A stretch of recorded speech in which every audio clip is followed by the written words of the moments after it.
Hi friends, welcome to మోనియా లాహే వంటలు. నేను ఈరోజు సొంట్యం చికెన్తో చికెన్ కర్రీ ఎలా తయారు చేయాలో నేను మీకు చూపిస్తాను. ముందుగా నా ఛానల్ని కొత్త వాళ్ళు ఎవరైతే చూస్తున్నారో నా ఛానల్ని సబ్స్క్రైబ్ చేసుకోండి. నా ఛానల్ నేమ్ వచ్చేసి మోనియా లాహే వంటలు ఛానల్.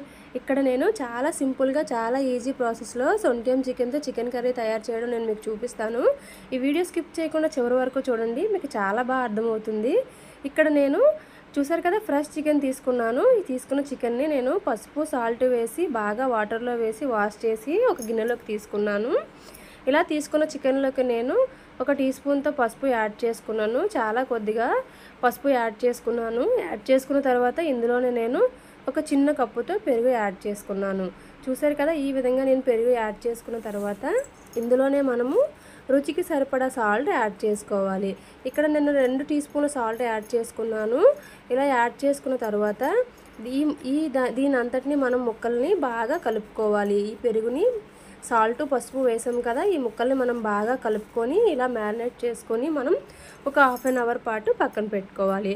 ఇలా పక్కన పెట్టుకున్న తర్వాత ఇప్పుడు మనం ముందుగా చికెన్ తయారు చేయడం కోసం ఇక్కడ నేను ఒక 2 పచ్చిమిరపకాయలు తీసుకున్నాను. ఇలా కట్ చేసుకొని అలానే ఒక 2 ఉల్లిపాయలు కట్ చేసి పక్కన పెట్టుకున్నాను. అలానే కొద్దిగా జీడిపప్పులు తీసుకున్నాను. చూసారు కదా, ఒక 10 నుంచి 12 జీడిపప్పులు తీసుకున్నాను. అలానే ఒక పెద్ద సైజు టమాటా తీసుకొని ఇలా వాష్ చేసుకొని బాగా ముక్కలుగా కట్ చేసి పక్కన పెట్టుకున్నాను. ఇప్పుడు ముందుగా స్టవ్ ఆన్ చేసుకొని స్టవ్ మీద కడాయి పెట్టి అందులో ఈ జీడిపప్పులను నేను కొద్దిగా దోరగా వేయించుకున్నాను.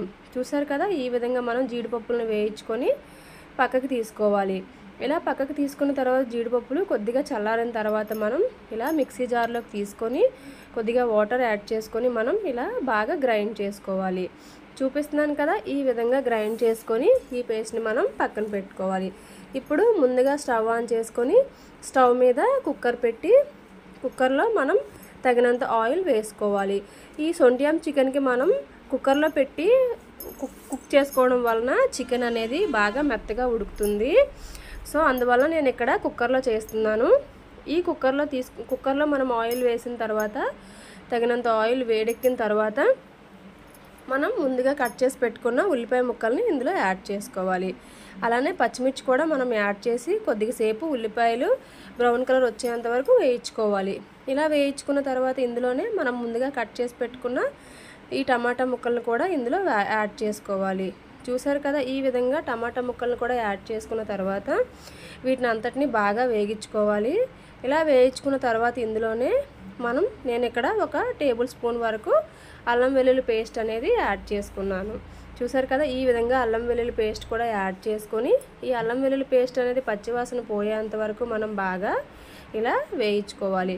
ఇలా వేయించుకున్న తర్వాత ముందుగా మనం మ్యారినేట్ చేసి పెట్టుకున్న చికెన్ ఉంది కదండి, ఆ చికెన్ అనేది మనం ఈ కుక్కర్లో యాడ్ చేసుకోవాలి. ఇప్పుడు ఇలా యాడ్ చేసుకున్న తర్వాత ఒకసారి బాగా వేగించుకున్న తర్వాత ఇక్కడ నేను మళ్ళీ సాల్ట్ అనేది యాడ్ చేసుకున్నాను సరిపోదని. అలానే 1 టేబుల్ స్పూన్ వరకు కారం యాడ్ చేసుకున్నాను.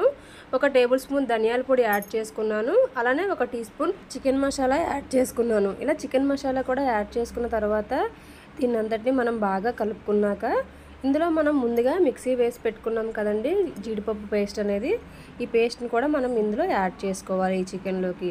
ఇలా యాడ్ చేసుకున్న తర్వాత దీన్ని అంతటిని మనం బాగా ఇలా వేయించుకోవాలి. ఈ పేస్ట్ అనేది బాగా వేగేంత వరకు మనం ఇలా బాగా వేయించుకోవాలి. చూసారు కదా, ఈ విధంగా చికెన్ ముక్కలంతటిని బాగా వేగిన తర్వాత మనం ఇందులోకి తగినంత మనం వాటర్ అనేది వేసుకోవాలి. చూసారు కదా, ఇక్కడ నేను తగినంత వాటర్ వేసుకున్నాను. ఇలా తగినంత వాటర్ వేసుకున్న తర్వాత ఇలా కుక్కర్ మూత పెట్టి మనం ఒక 5 విజిల్ వచ్చేంత వరకు మనం ఇది స్టవ్ అనేది హై ఫ్లేమ్లో పెట్టుకొని మనం ఇలా ఉడికించుకోవాలి. చూసారు కదా, ఈ విధంగా సొంట్యం చికెన్ కర్రీ అనేది మనం సింపుల్గా తయారు చేసుకోవచ్చు. చాలా ఈజీగా మనం ఇంట్లోనే తయారు చేసుకోవచ్చు. ఈ వీడియో నచ్చినట్లయితే నా ఛానల్ని లైక్ చేయండి, కామెంట్ చేయండి, నా ఛానల్ని సబ్స్క్రైబ్ చేసుకోండి.